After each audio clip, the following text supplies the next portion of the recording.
श्री कृष्ण गोविंद हरे मुरारी, हे नाथ नारायण वासुदेवा।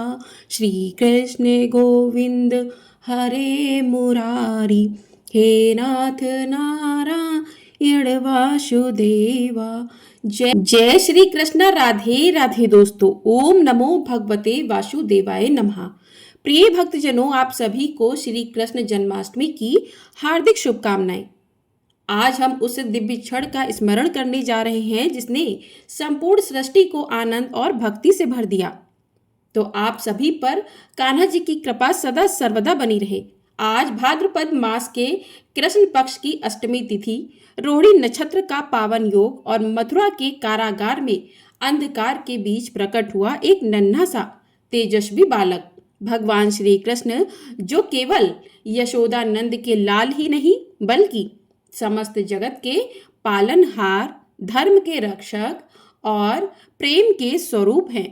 आज की कथा में हम जानेंगे कैसे अधर्म का अंत और धर्म की पुनर्स्थापना के लिए स्वयं भगवान विष्णु ने 8वें अवतार के रूप में जन्म लिया। कैसे माता देवकी और वासुदेव ने अपने जीवन को दांव पर लगाकर इस दिव्य बालक को सुरक्षित गोकुल धाम पहुंचाया और कैसे उनकी नन्ही सी मुस्कान ने संपूर्ण ब्रज भूमि को भक्ति के रंग में रंग दिया।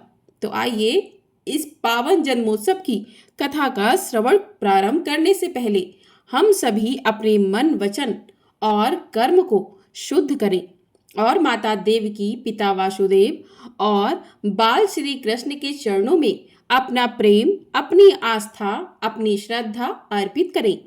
कर कमलों में कमल समान तेज लिए, मुखमंडल पर मातृत्व की दिव्य आभा, श्वेत वस्त्रों में सुशोभित, कारागार की दीवारों में भी आशा की किरण बन, जो पुत्र जन्म की वेदना में भी भगवान के दर्शन का सौभाग्य प्राप्त कर पा रही है। ऐसी माँ देवकी को हम सभी का शत शत प्रणाम है। धैर्य और साहस के प्रतिमान, सत्य के पथ पर अडिग, जिनके चरणों में धर्म की दृढ़ता और कर कमलों में शिशु कृष्ण की कोमलता, जो जीवन को दांव पर लगाकर प्रभु श्री कृष्ण को गोकुल पहुंचाने चले। ऐसे पिता वासुदेव को हम सभी का कोटि कोटि नमन। माखन सी कोमल काया, नीलमणि सा वर्ण, नन्हे चरणों में अलौकिक चमक, नयन कमलों में करुणा और प्रेम का सागर, कर कमल में बंशी और अधरों पर मोहक मुस्कान, ऐसे बाल गोपाल को हमारा प्रणाम है, बारंबार प्रणाम है।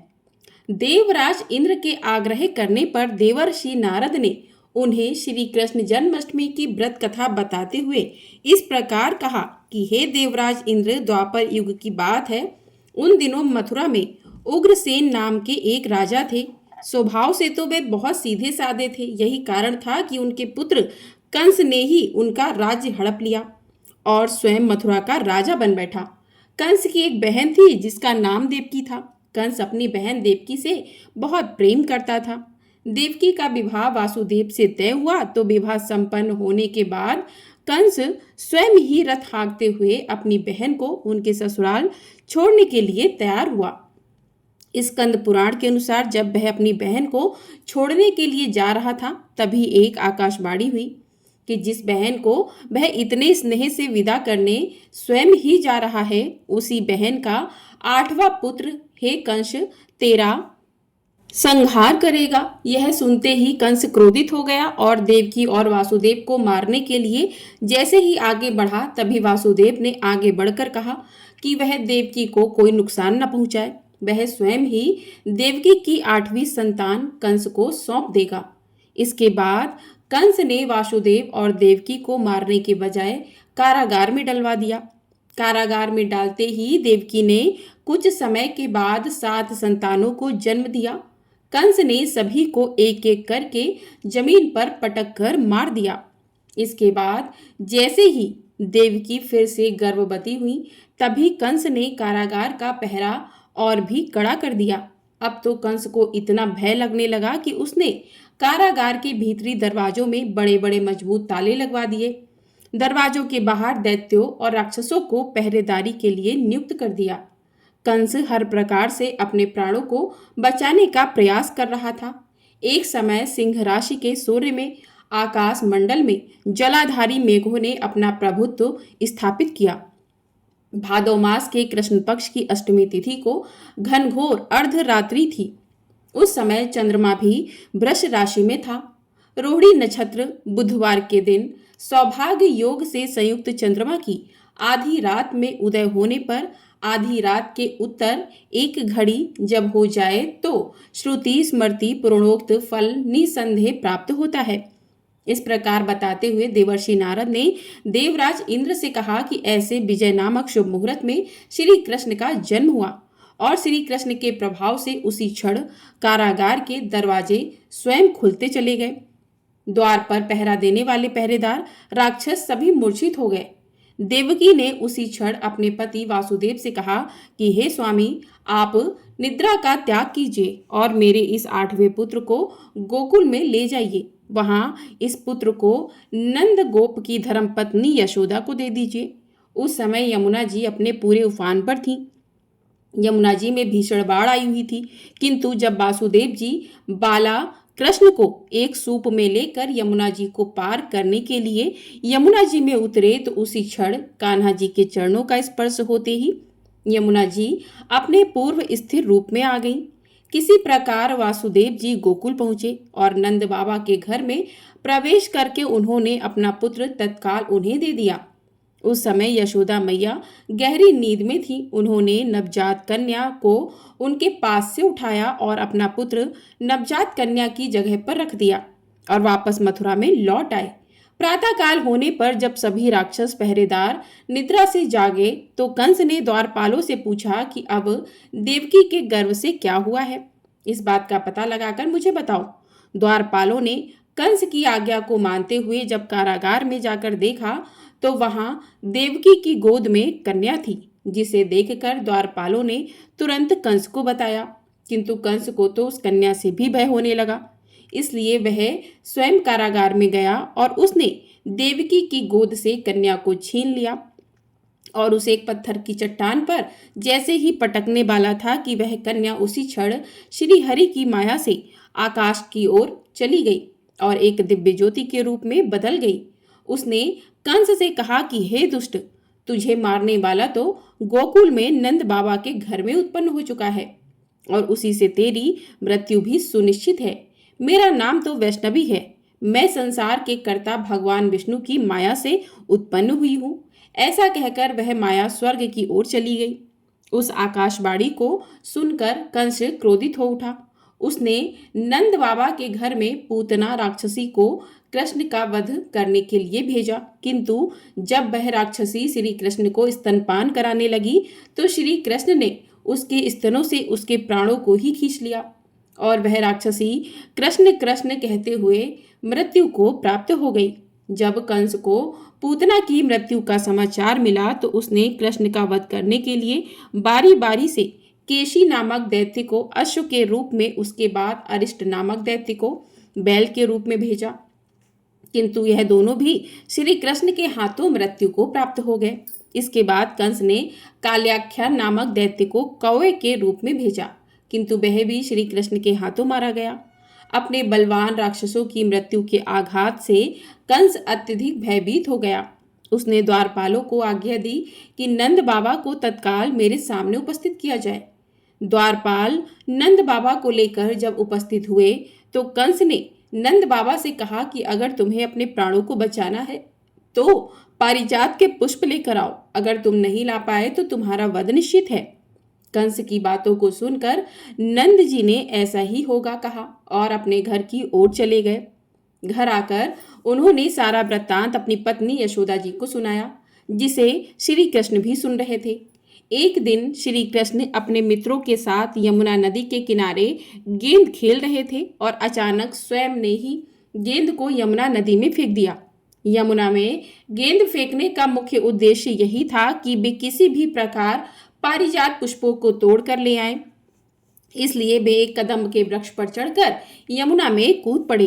कान्हा जी के यमुना में कूदने का समाचार श्रीधर नामक गोपाल ने जाकर भागते हुए यशोदा मैया को सुनाया, जिसे सुनकर यशोदा मैया नंगे पांव ही दौड़ी दौड़ी चली आई और यमुना नदी के किनारे आ पहुंची। उन्होंने यमुना जी से प्रार्थना करते हुए कहा कि हे यमुना मैया, अगर मैं अपने बालक को देखूंगी तो भाद्रपद मास के रोहिणी युक्त अष्टमी का व्रत अवश्य करूंगी, क्योंकि दयादान सज्जन प्राणी ब्राह्मण कुल में जन्म रोहिणी युक्त अष्टमी, गंगा जल, एकादशी, गया श्राद्ध और रोहिणी व्रत यह सभी अत्यंत दुर्लभ हैं।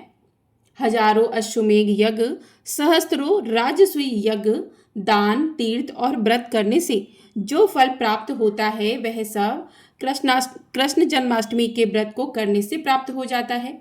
यहाँ तक का वृत्तांत जानने के बाद देवराज इंद्र ने देवर्षि नारद से कहा कि हे मुनियों, में श्रेष्ठ देवर्षि नारद, यमुना नदी में कूदने के बाद उन बाल रूपी कृष्ण ने पाताल में जाकर फिर क्या किया, यह संपूर्ण वृत्तांत भी बताइए। तो नारद जी कहने लगे, नारायण नारायण, हे इंद्र, पाताल में उस बालक से नागराज की पत्नी ने कहा कि तुम यहाँ क्या कर रहे हो, कहाँ से आए हो और यहाँ आने का क्या प्रयोजन है। अगर तुम्हें कुछ चाहिए तो यह कंगन, मुकुट और मड़ियों का हार लेकर अपने घर वापस चले जाओ, क्योंकि इस समय मेरे स्वामी शयन कर रहे हैं। अगर वे उठ गए तो फिर तुम्हें डस लेंगे।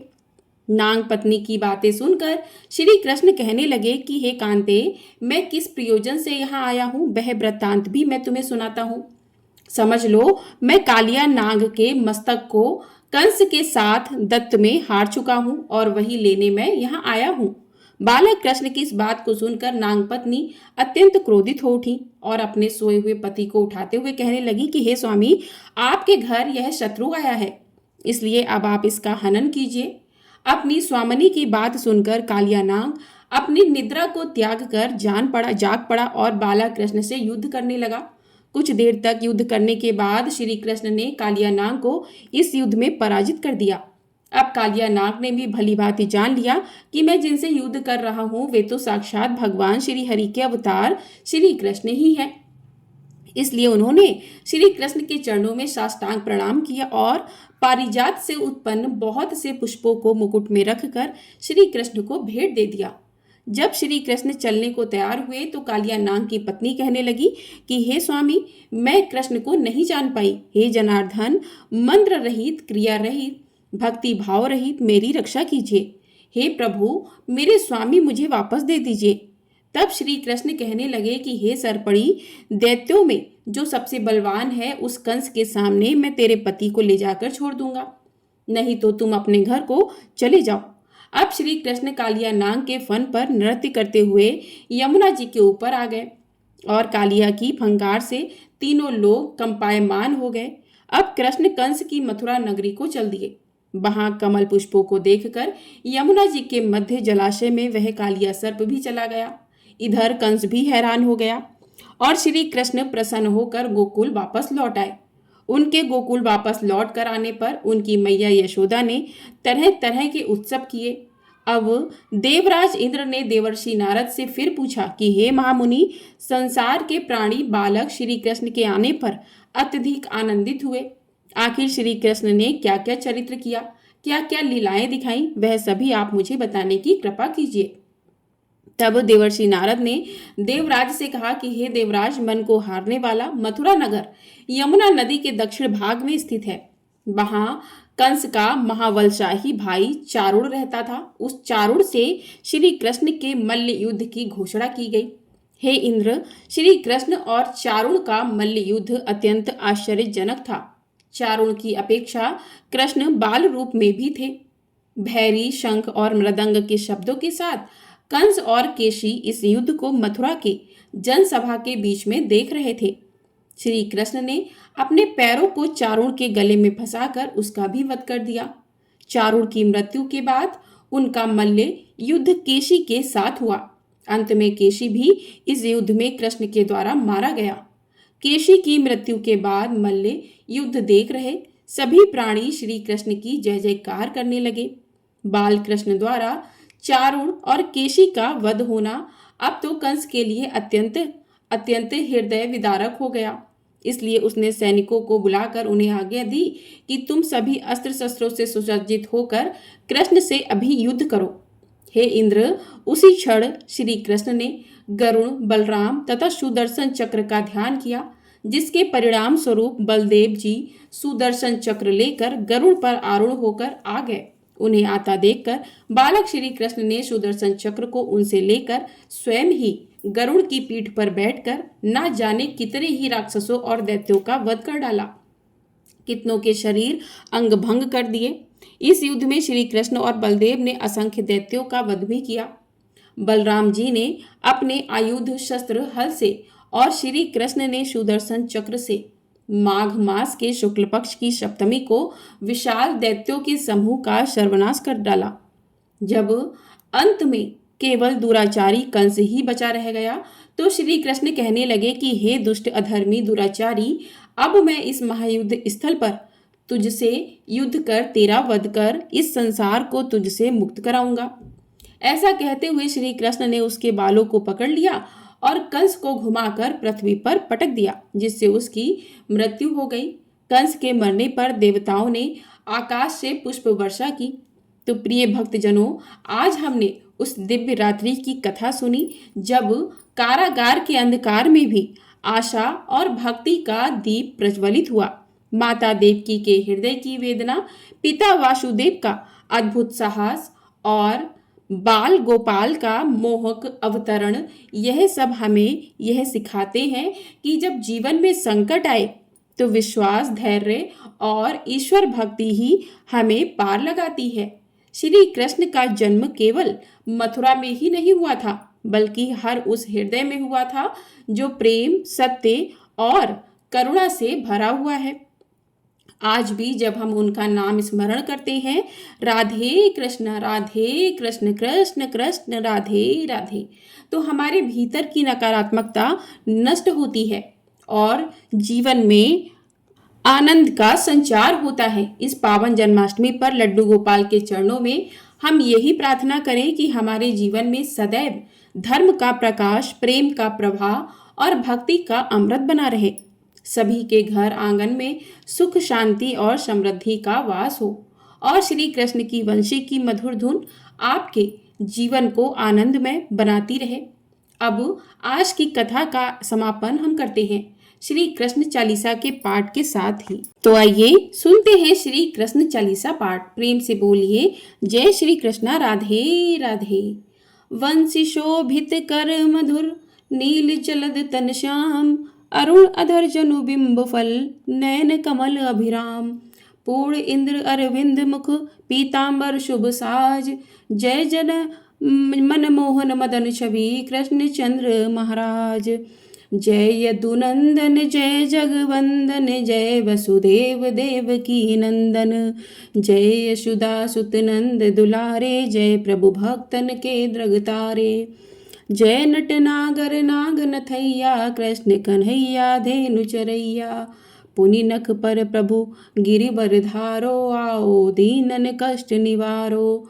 वंशी मधुर अधुर धरि टेरो, होवे पूर्ण विनय यह मेरो।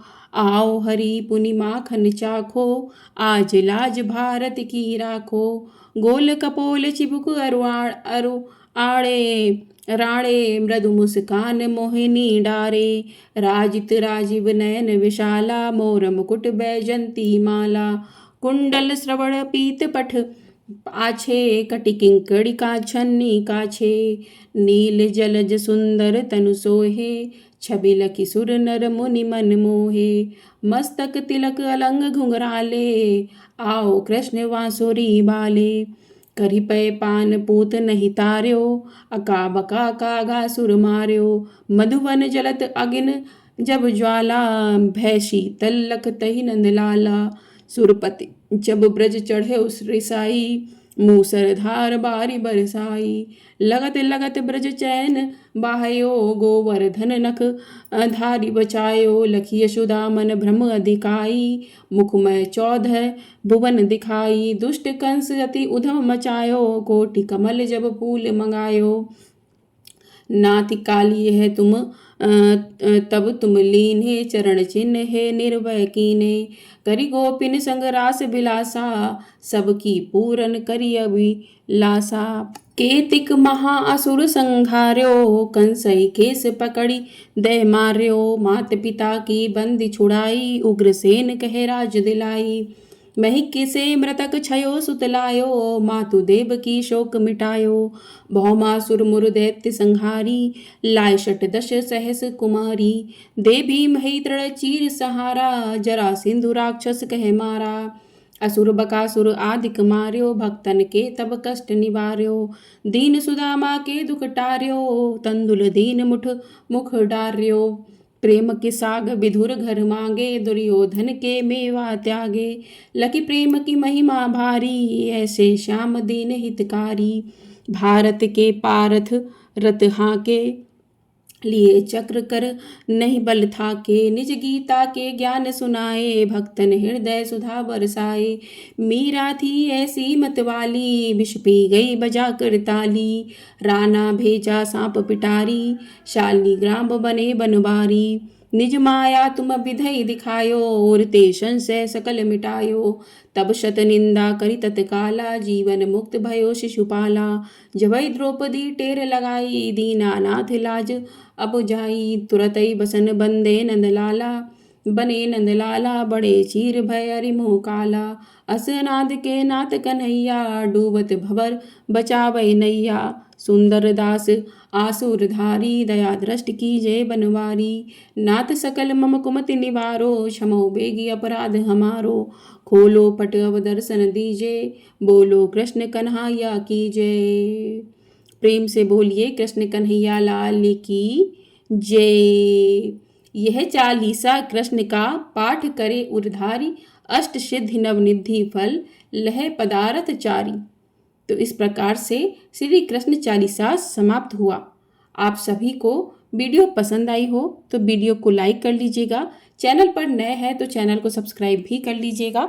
आपको हमारे चैनल पर इसी प्रकार से व्रत कथाएं सुनाई जा रही हैं। साथ ही भादो मास की कथा प्रतिदिन सुनाई जा रही है। तो उस कथा को सुनने के लिए आप लोग चैनल को सब्सक्राइब कर लें जिससे आपको सभी कथाएं समय से प्राप्त हो सकें। प्रेम से बोलिए कृष्ण कन्हैया लाल की जय।